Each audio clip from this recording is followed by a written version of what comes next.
They called it the Day of Silence. One transmission. That was all it took. A single, emotionless decree broadcast from the Galactic Council to every system under its domain. Effective immediately, humanity is hereby exiled from all member territories. No trade, no contact, no entry. This is final. There was no explanation, no appeal, no time.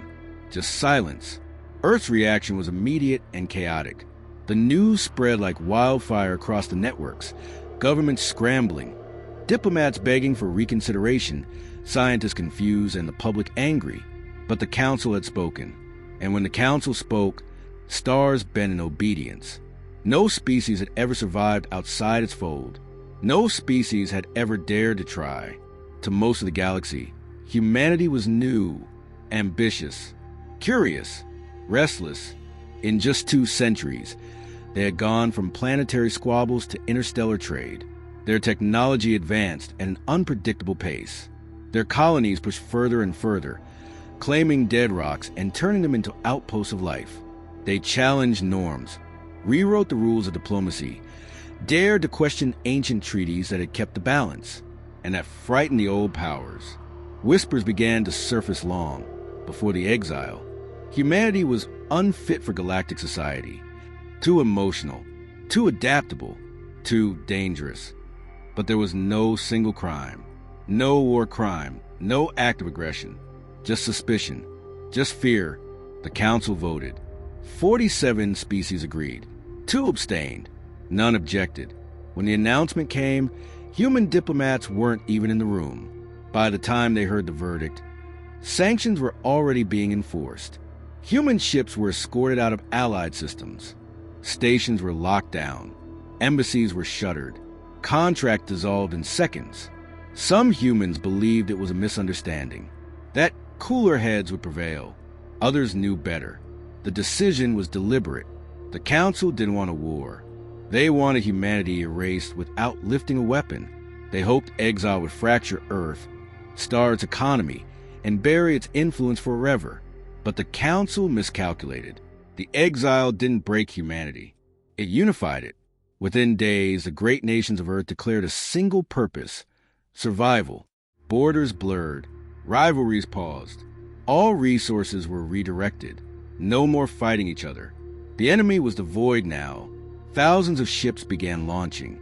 Not warships, evacuation vessels, cargo freighters, experimental cruisers, arc ships. Some held families. Others carried seeds, books, server banks, frozen embryos, history museums. No one knew where they were going, only that they couldn't stay. The solar system emptied in waves. Mars was abandoned. Luna became a memory. Earth, stripped of half her people, burned brighter with determination. Every launch was a statement. We will not die in silence. Some cried, many cursed, but everyone moved. Humanity packed up its entire civilization and threw it into the dark. The first year of exile was the hardest. No maps, no friendly ports, no support. Ships broke down. Supplies ran low. People died. Still, they pushed on. Because what choice was there? Go forward or fade away. Then came the disappearances. The council wasn't satisfied with distance. They wanted extinction. Pirate crews, deniable mercenary fleets, mysterious disappearances, human ships being lost in navigation failures. No official fingerprints. But the message was clear. You weren't just exiled. You were hunted. But even then, humanity didn't stop. A council delegation sent a message to Earth 6 months after the exile, not to apologize, but to offer a conditional pardon. Dissolve the colonies. Destroy all ships beyond Earth orbit. Submit to long-term observation and trade restrictions. You will be allowed to exist again. The offer was declined before the message even finished transmitting. A new slogan emerged: better to drift free than live chained. Exile forged a new identity. No more Earth Alliance. No more planetary governments. Just one banner now.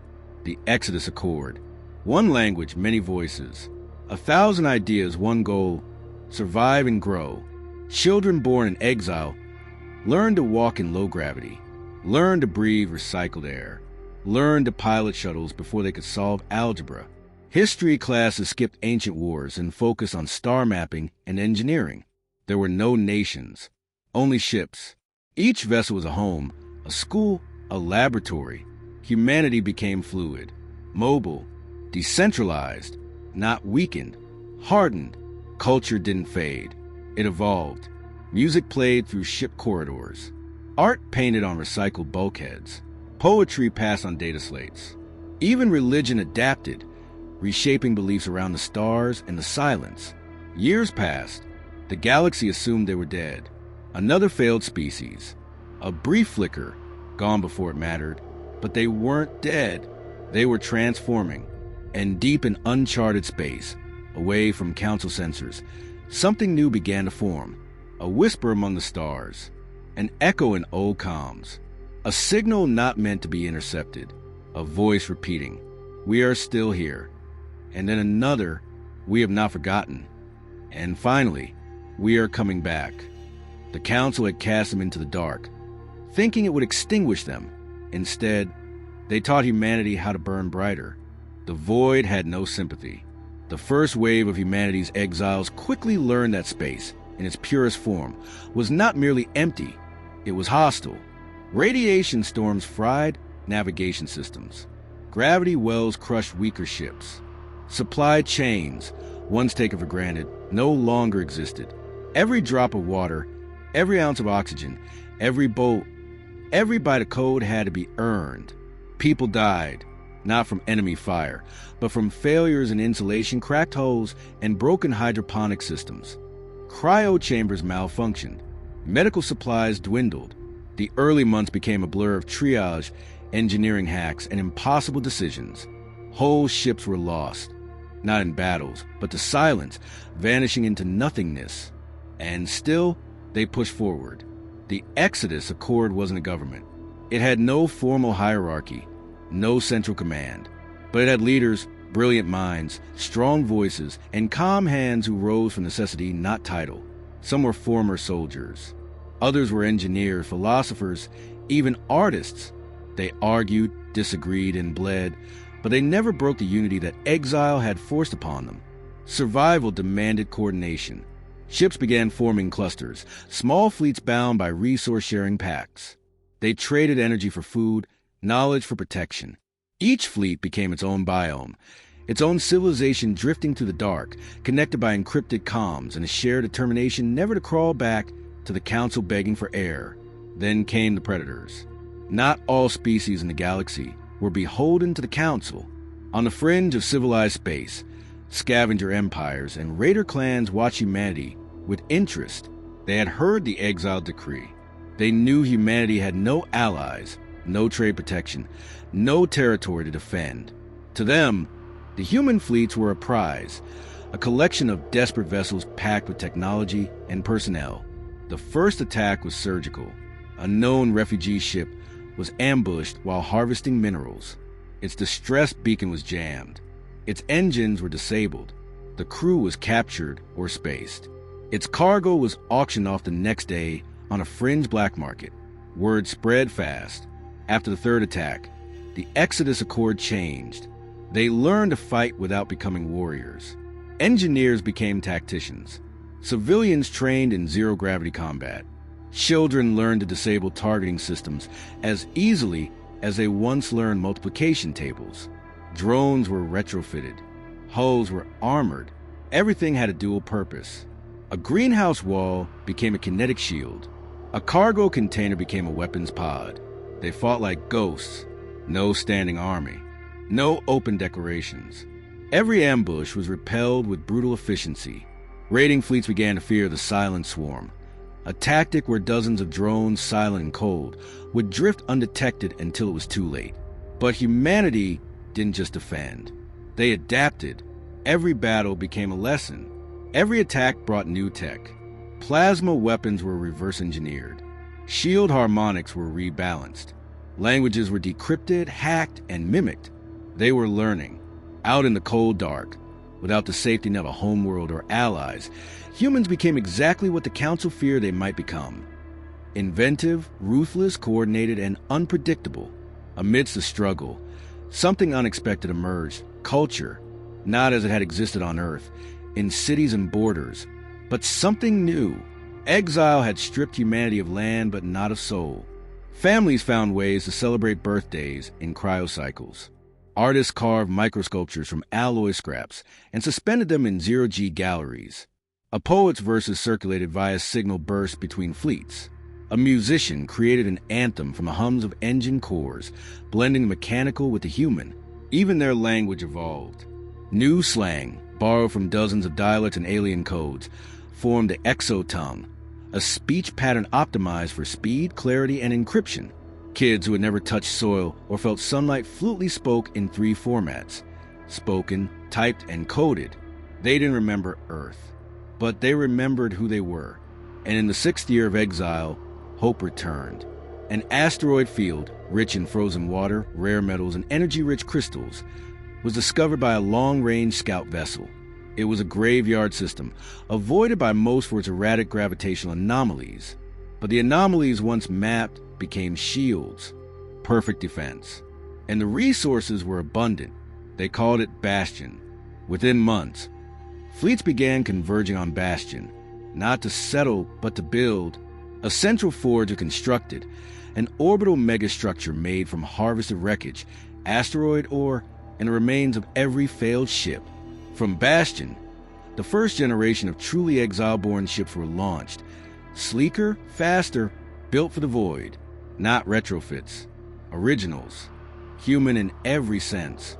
Bastion wasn't just a waypoint. It was a symbol.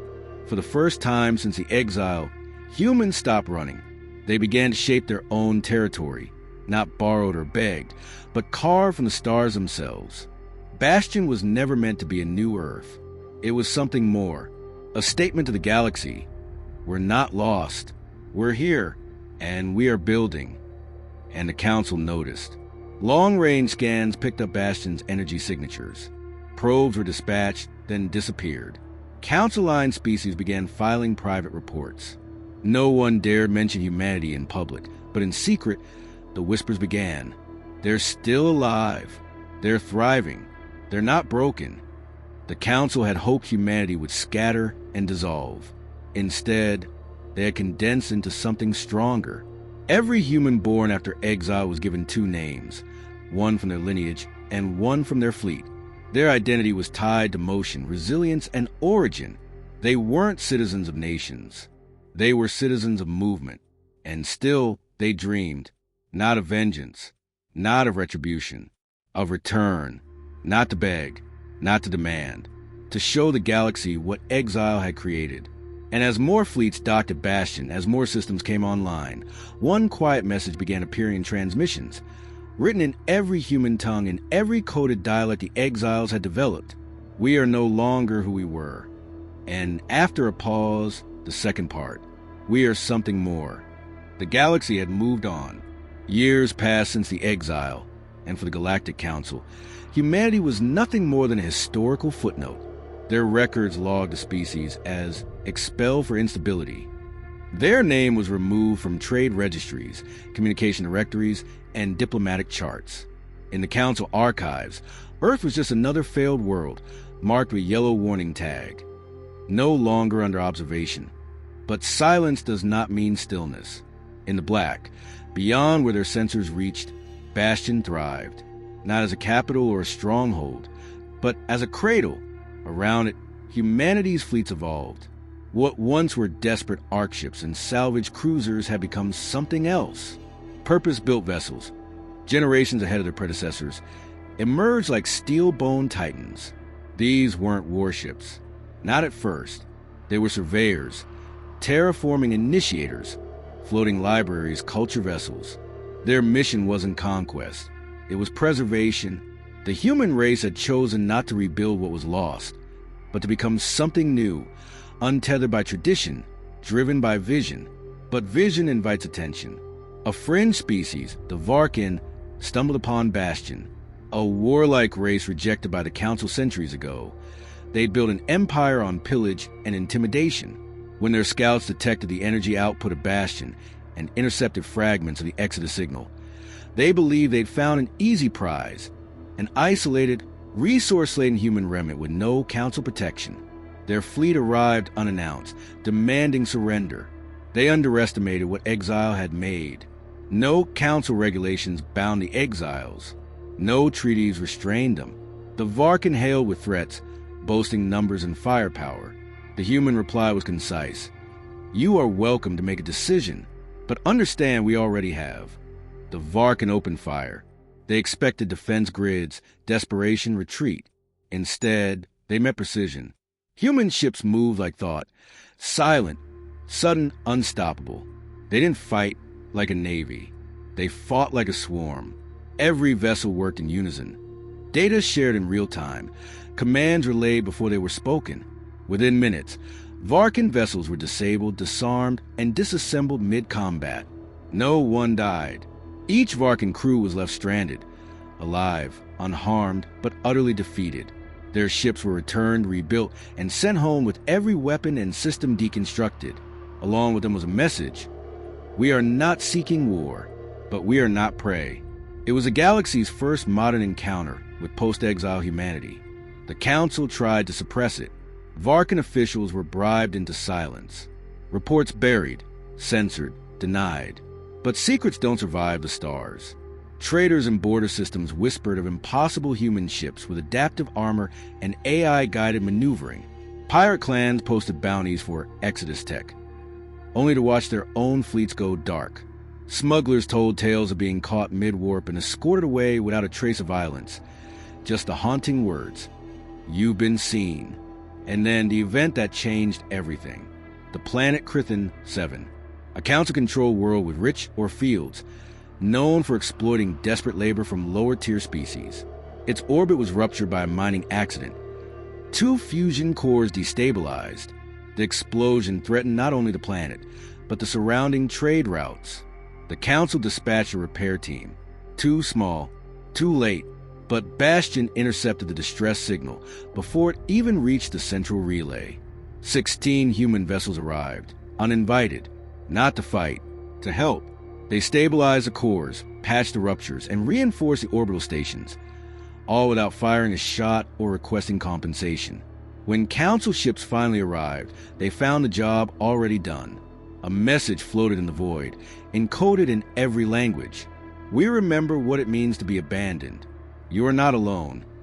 The Council called it a stunt, a provocation. But the rescued species began to speak openly, to question the narrative. Why had humanity been exiled again? What crime had they committed? Who benefited from their absence? The cracks began to show. In backdoor sessions, Council envoys debated. Some wanted to reclassify humans as a neutral nomadic species. Others feared retaliation. But one fact stood undeniable. Humanity had survived everything designed to break them and emerged stronger, not because they'd hidden, because they had grown. Every system they visited bore evidence. Reoxygenated moons, reactivated satellites, plague-cured colonies. They didn't conquer. They didn't claim. They uplifted. The idea of humanity became a question, not a threat. What if exile was a mistake? Not everyone wanted the answer. A covert coalition formed. Council hardliners, elite houses, industrial lobbies who profited from human absence. They initiated Protocol Dawnfire, a plan to trigger a false flag operation, frame humanity for a fabricated planetary strike, and justify permanent galactic sanctions or even sterilization strikes. But Bastion wasn't blind. Their intelligence network, built on repurposed probes, fractured encryption and observation algorithms, detected the ruse before it launched. They didn't respond with counterattacks. They responded with information. Every plan, every name, every transmission, leaked, not to the Council, to the public. Suddenly, the entire galaxy was watching. And not just watching, questioning everything. If the Council was willing to orchestrate mass deception, what else had it hidden? And through it all, humanity stayed silent. They didn't posture. They didn't threaten. They simply broadcast a message from Bastion, calm and final. We are not returning to the Council. We are not rejoining your order. We are beyond your judgment. We will speak to your people directly. You had your chance. You wasted it. And with that, Bastion vanished from public networks. They didn't go into hiding. They moved forward. From that day, humans were no longer viewed as lost. They were something else. Proof that exile does not mean erasure. Proof that a species, when stripped of everything, could become the most dangerous force in the galaxy. A civilization with no masters, no limits, and no need for permission. It began with a signal, not a threat, not a demand. A message, broadcast across the galactic lattice, bypassing council firewalls, spreading faster than containment protocols could suppress. It was delivered in every known language, coded to adapt to the receiver's biology, dialect, and cognitive limits. Its title was simple: We Remember. The voice was unmistakably human. Calm, not synthetic, but natural, familiar. It told the story of exile, not as tragedy, but as transformation. It spoke of the first years of loss, the engineering revolutions, the evolution of culture among stars, the rise of Bastion, and the trials overcome alone in the dark. It ended with a quiet line: We are not what you feared. We are what you never imagined. The effect was instant. Across thousands of systems, species paused. Entire sectors watched in silence. Council representatives scrambled to shut it down. They couldn't. The signal was quantum anchored, self-replicating, impossible to trace, impossible to erase. Then came the second part. This time, it wasn't a broadcast. It was a presence. Human ships entered council space, not armed for war, equipped for aid. Medical vessels with nanite swarms capable of reversing planetary infections. Terraforming drones that could regrow lost ecosystems in months. Translation arrays that bridge species still struggling with communication. They didn't ask for trust. They acted. A mining colony suffering from atmospheric collapse was saved in a single cycle. A diplomatic crisis between two client races was resolved by a human arbitrator trained in neural empathy protocols. A water-starved planet found entire aquifers opened by human drilling tech. Technology decades ahead of anything known in that region. And every time, the same pattern followed. No flag planted. No territory claimed. No demands made. Just a message. We are present. Choose your future. It unsettled the council more than any invasion could have. Because it worked. Worlds began to refuse council support, asking instead for neutral contact with Exodus envoys. Trade fleets diverted toward human-established corridors. Academic institutions submitted requests to study Bastion technology. Private alliances formed, not with Earth governments, which no longer existed, but with the fleets themselves. Humanity had become more than a civilization. It had become a force, not a domination, of evolution. Their science was decentralized.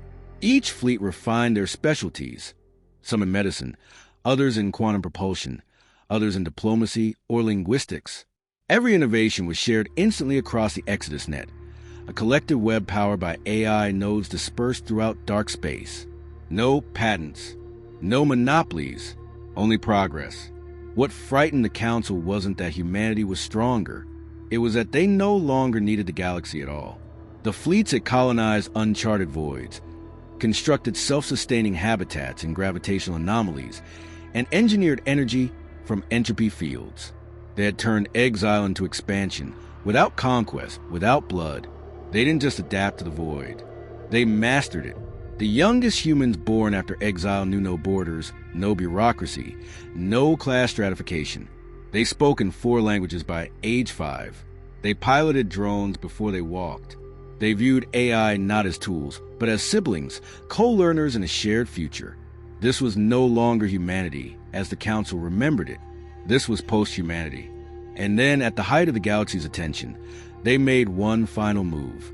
A single human fleet returned to the place it all began. So, the system had been marked as off-limits. Surveillance drones patrolled it under silent protocols, making sure no one approached what was now considered a cursed relic of a failed species. But the fleet didn't ask for permission. They arrived in silence, bypassed every sensor net, and entered orbit above Earth. The planet had healed. Without industrial pressure, without war, Earth had reclaimed itself. Forests overran concrete. Oceans swallowed coastlines. Animal life thrived. Humanity, in its absence, had given Earth back to time. The fleet did not land. They watched, they scanned, and they left a monument, a construct placed in high orbit, visible from the surface, a massive ring inscribed with phrase encoded in every human dialect ever spoken. We were here. We learned. We left better. The ring did not beam signals. It did not defend itself. It simply existed, a grave mark and a beacon. Then they departed, leaving Earth untouched. The Council could no longer ignore them. In an emergency session, the counselors debated humanity's status. Were they a threat? A new empire? A nomadic power? A post-race superculture? But before they could vote, the humans answered for them. A final message, delivered directly to every counselor, every member species, every civilian device. This time, not as a voice, as a code. It contained schematics, medical blueprints, AI protocols, energy solutions, more data than any civilization had received in millennia. Freely given, no signature, no credit, just a line at the bottom. You exiled us to the void. We made a home. And with that, humanity disconnected. No fanfare, no closure. They returned the dark by choice. But now, the void was not empty.